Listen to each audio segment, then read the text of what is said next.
7 CF-18 fighter jets and the Airbus that flew over Parliament Hill today. They flew over Libya. They did a fly past Parliament Hill. As you can just see, they were part of this ceremony marking Canada's contribution to the NATO mission in Libya. MPs were just on this program hashing it out over the politics behind today's ceremony. Did the ceremony go too far? Did it politicize the mission? Some have serious concerns about whether the mission in Libya was a success. In other words, was it the right thing to celebrate? The country's still unstable. Fighting there continues, certainly instability. Are we celebrating too soon? And with Libya's future so uncertain, can we really call NATO's mission there a success? One person who says no joins me now. Retired Colonel and the former Veterans Affairs Ombudsman Pat Storgan is here. Pat Storgan, you were in Bosnia and Afghanistan. Do you think, what was the struck you about today's flyover and the ceremony celebrating the success in Libya? Was it a success from your vantage point? Well, it reminded me very much of George Bush saying, mission accomplished in Iraq. You know, to suggest that we can bomb a country into the Stone Age, execute their leader, and throw their country into complete disarray and declare success is abominable. And we are going to suffer the repercussions from it, just like we're going back to revisit events in Egypt, which we didn't have a party to. It was a popular uprising, but really our disengagement there has caused the military to take over. And if you think back to Afghanistan during the Soviet era, where they defeated the Soviets, and we didn't play the end game. We didn't follow through in influencing the establishment of the institutions that are so critical. We're back in Afghanistan again today. So this is very premature. I actually find it appalling that we would celebrate what we did to a sovereign nation. Nonetheless, NATO had a mission. NATO said that according to the NATO mandate, it was a success. Here's what Peter MacKay, here's how he characterized it today. Let's listen in. This is a moment in time for which all Canadians can be proud. It was about people, protection, promoting of democratic values, and hope for a better life. He said this is a moment in time that Canadians can be proud of.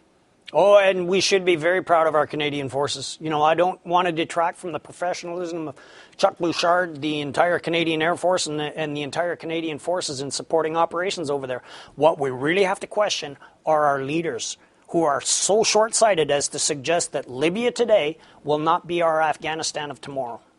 You don't like the term a moment in time? It's definitely not a moment in time. You know, as much as the Governor General was in the Senate today celebrating all the freedoms that the Afghan people can celebrate and look forward to. You mean the Libyan people? I'm sorry, the Libyan people.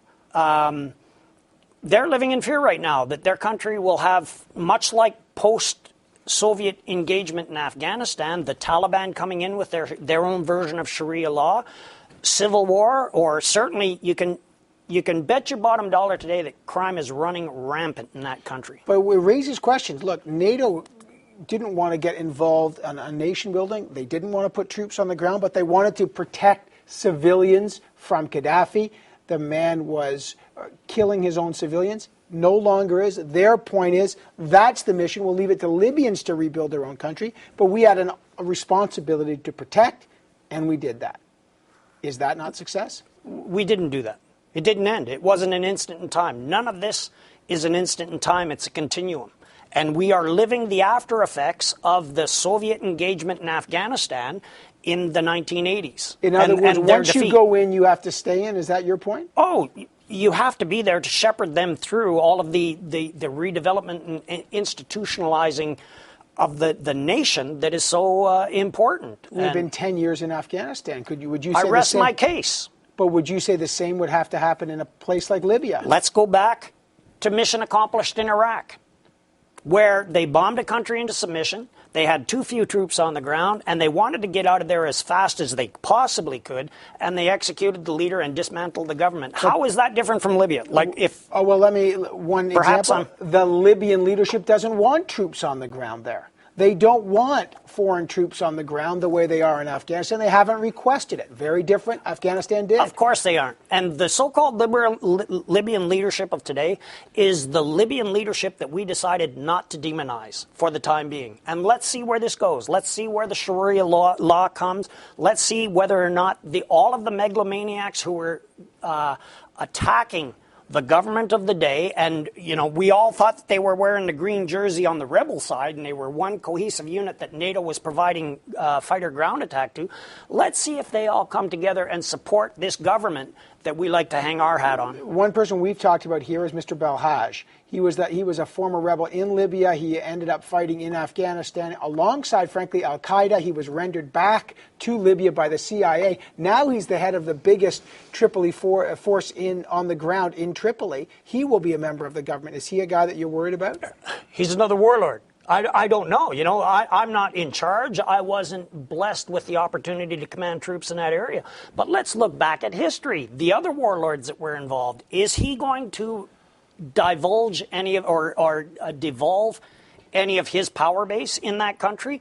You know, George Bush went to war based on the advice of somebody that sounds very much like this gentleman that you just described to me in Iraq.